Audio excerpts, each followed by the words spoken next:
rights to receive donations without any mandate from a judge. So there was not a court case.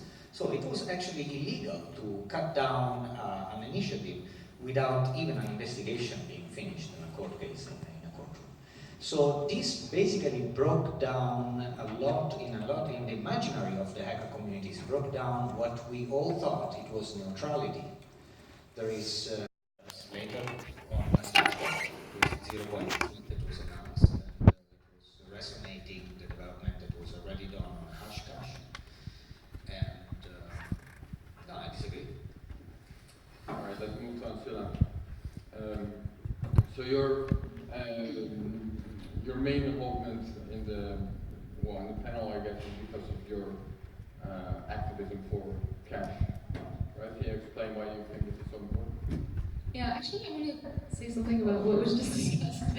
I think most hackers that I know, and I know a few actually, would agree that technology is neutral and that blockchain is a technology and therefore neutral, and it can be used for good and for bad. So I would really doubt if the inventor of blockchain / Bitcoin would have envisioned anything else but a neutral technology with that. I think Jaromil might actually disagree with that, or not? I think we agree, actually. Technology is neutral. That's an interesting point.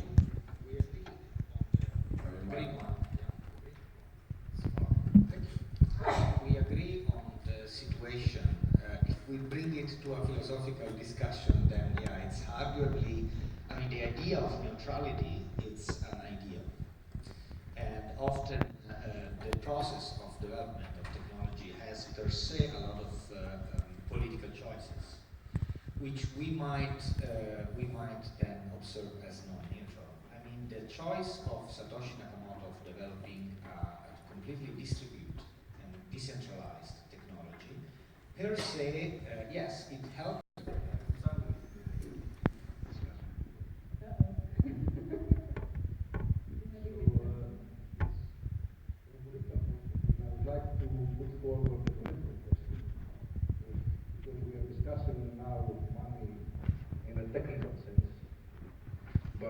In a political sense, what actually do we want money to achieve? And in my thinking, money should be able to secure purchasing power for the basic needs of life for everyone. So in that sense, Bitcoin, I don't know. In that sense, I think you need a money system that can actually provide taxation and the distribution. But without discarding the usefulness of Bitcoin in a system, I would like to just put forward the notion that we do need something more than Bitcoin. Yeah, absolutely, like cash money. Like, we should not get rid of that because we have a great thing, great technology that could become an alternative for the current financial system. I think that's great. I also think that a lot of Bitcoin enthusiasts, of which I'm amongst them, I might add, are a little bit too excited about this and are willing to throw away the baby with the bathwater, so to say, by getting rid of cash money or not seeing the problem with getting rid of cash money. So what is the problem? The problem is, a lot of people don't have this because there's still a lot of stores that do accept cash. But in my street, where I live in Amsterdam, called the Overdome, actually the whole street does not accept cash money anymore. It's all cards. And I'm talking about like really stupid, silly stuff, like the bakery, the dry cleaner, the yoga studio, just absolutely everything. So why is that a problem? This is a problem because every transaction you make will be stored, analyzed, and as we now know, also sold to third parties for profit. So what you do with your life, what you spend your money on, where you go, where you are, and with who you are, is all tracked, stored, packaged, sold, and so forth. And cash money is something that limits that makes that hard to do on a large scale basis, or at least you as a consumer have the choice if you want to take that option or not. And when cash money disappears, we no longer have that option. We can only go through banks or through Bitcoin, but we have yet to see where Bitcoin will take us and how far the banks will allow us to take Bitcoin. Sure. So I think it's very important what she's saying also for certain social patterns that get changed by this. For instance, if you don't have any more coins in your pocket, you cannot give them to someone asking them.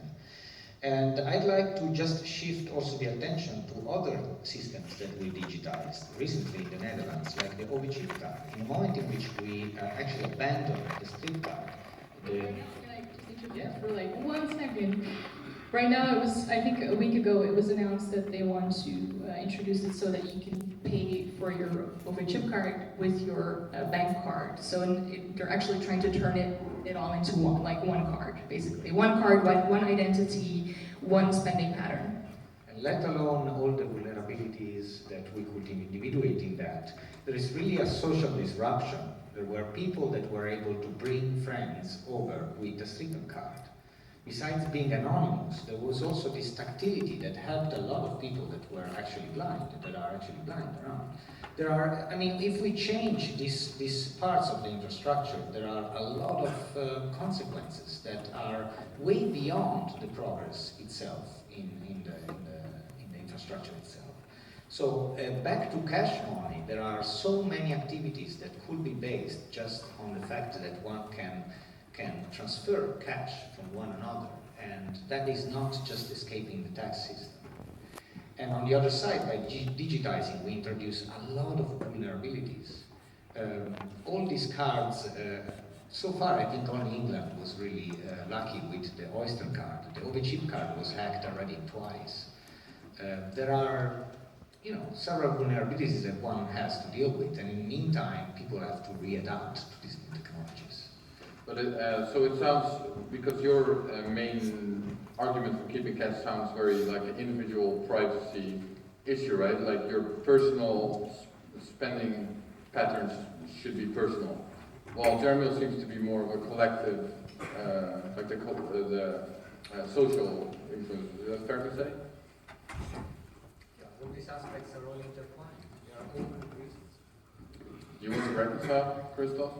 Actually, right now I would like to reverse the procedure here, and let's recap that Ancilla Tilia, that's the first name, Ancilla,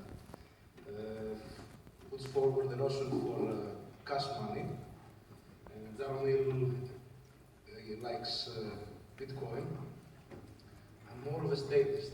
I say we need electronic, central managed money that we can tax and provide social services with.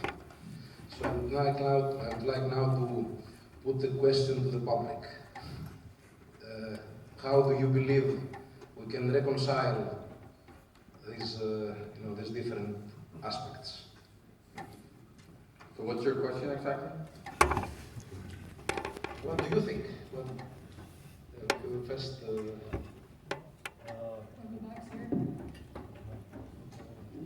It's a centralized versus decentralized Well, that's a great point you bring up. Actually, that as much as I like Bitcoin, you can't pay your taxes in it as of this moment, and that's as long as we're still dependent on the government, or the government is dependent on us, and they make us pay taxes. That's a problem. If all of your taxes, money is in Bitcoin. Fees are paid to miners, and in the Bitcoin system, miners are seen as be also the second generation blockchains and third generation blockchains. We're talking about smart contracts. We could embed into decentralized blockchain systems actual payment of taxes on every transaction. We could do even taxes proportional to the speed to which transactions are processed. And we live in a world in which HFT is dominating fintech, basically, and no one ever asked why the speed of transactions is not proportional to the actual tax that you pay on the transaction. You know, I'm not talking about a Tobin tax, I'm talking about making it proportional. It would be like a good rule, for instance. But I would like to get back to anonymity real quick. Jaromil, do you think it's possible to create cryptocurrencies that are completely anonymous? And you can trust that they'll be anonymous? I think that anonymity is not granted by the technology. Anonymity, like privacy, is a personal practice. It's made of habit, it's made of quotidianity. To be anonymous, someone really needs to do certain things, and needs to change its flow to actually really protect his or her own identity in what he or she does. There are many flows, and they're not just about the technology that you use, it's about your behavior. But it's possible. It is possible, yes. So It needs training. So if it's possible, then why do we even need cash money? Well, privacy used to be a basic human right. We used to have decided collectively as a society we are going to need privacy to have a democracy. We're going to need privacy to make sure that you can communicate, you can call your doctor if there's something wrong and are assured that it's between you and him. You could call your lawyer and you can have a private conversation about what you're going to do in court. You can, journalists can do their job. They can meet with their sources and keep them anonymously. Like, we used to have this notion in society that privacy was a basic human right. We all need it in society in order to keep a democracy free and open. And the government used to take their part in protecting that basic human right, and we used to look to the government partially to take care of that. And now I think we're slowly but certainly coming to realize, like, oh, actually the government is working actively against tearing down our civil rights. So this is a problem. And now we're at the point where, yeah, okay, if you want privacy, you are going to have to take care of that yourself, but for a lot of people, that is technically almost impossible because they're not hackers. They don't know how to encrypt their email. They don't know how to blah, blah, blah. Also, our school system also has a fault in that. We're not educating our kids how to have so-called digital hygiene. I believe Privacy should be default, yeah? Well, it goes both ways. Right now, I think we're waging a war, or at least the government is waging a war against us and our privacy and our civil rights and our democracy and our freedom. So this is a problem, yeah. I believe Real quick before we move on. I think also we are very lucky to discuss this here. Actually not need so much privacy we have always imagined other places that are struggling with developing democracy. We have to imagine situations where mafia dominates the territory, where a self-determined woman has to actually gain the position of equality still in society. We have to imagine all sorts of situations in which it can be a real danger to actually have your identity out there. Not even mention war, in which journalists need to keep very well his or her own address book, otherwise these people can be relied on, the people in the interview can be jeopardized. So in the democratic process, privacy is absolutely needed. There's a great paper by Helen Nissenbaum called The Contextual Integrity that describes really deeply also this sort of need. Okay, I would like to move on to Christos. Christos, you're an active member of the Syriza party in Greece. Yes. What I would like to know, now I have you on the stage, recently, and while we're in the hacker sphere, recently during the whole Greek crisis, Varoufakis actually brought in some hackers to hack into their own government computers and create possibly his own database. Would you like to tell about that? Yes, there's not much to say about that. Technically, because it was contested in law court, in legal court, he didn't actually do anything with it. He didn't commit any. But maybe first explain what he did or didn't do exactly. What's the story? He used access through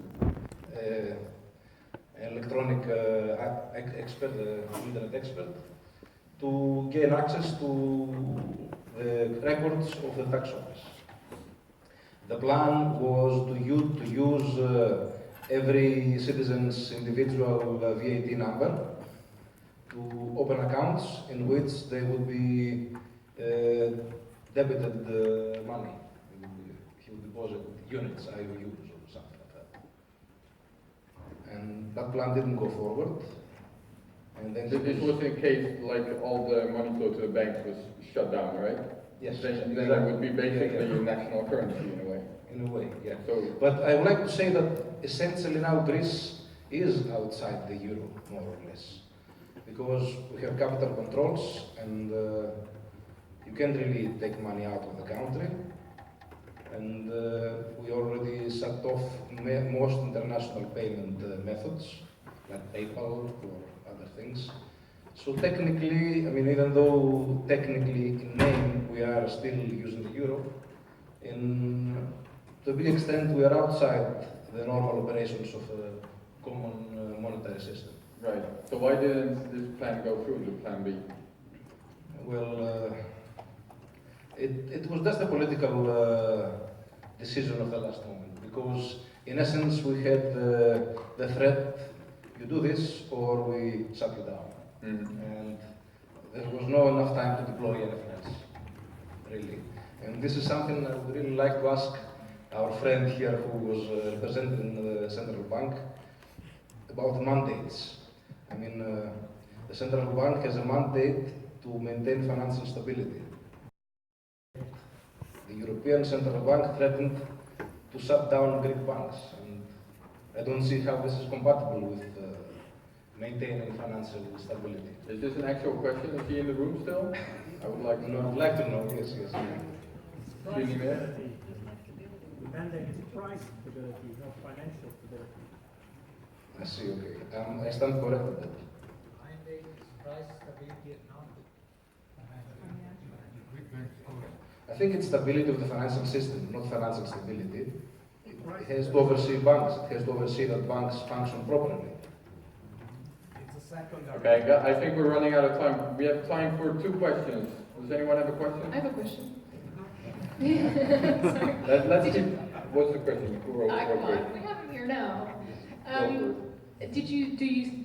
Do you have a way to know if there was a rise in the use of Bitcoin in Greece or around the time of the crisis? Greece is one of the less technologically educated regions of Europe. So, but this Bitcoin prices. So there has been some rise in the use, but not in the general population, not in but there has been a rise in cash transactions. Actually, it is estimated that out of about 240 billion euros that were deposited in Greek banks before the crisis, about now 30 to 40 billion euros are hidden in mattresses and used unofficially. So that's paradise for you. Question from the audience?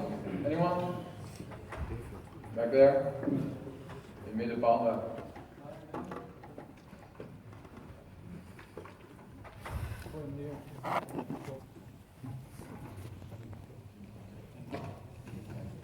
A question for Christos.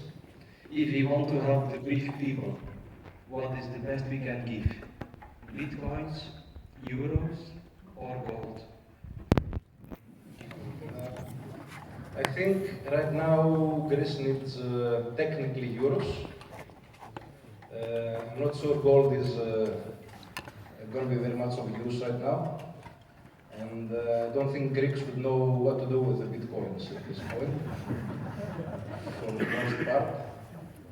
But I think that the best thing you can do about Greece right now is to spread the word about what really went on in Greece and how we were forced to accept humiliating terms just on the threat of shutting down our banks. And this is the big issue with the monetary system and how it relates to the Greek crisis. Can I share an analysis with you? I think one thing that would help also Greece right now is community development, like also in terms of commercial communities, or also in terms of credit circuits. We had before Hank from Straw that explained, I mean, we have limited time, schemes that are really useful for business-to-business development in a bottom-up sense. And Greece could really benefit from the use of complementary currency, so not polarizing pro or against the euro, and start creating some entrepreneurship also there and growing some business. There are ways to do this, better done with open source software rather than closed source, and better done in a distributed, resilient way as the blockchain technology solves. All right, we're all out of time. Can I get an answer?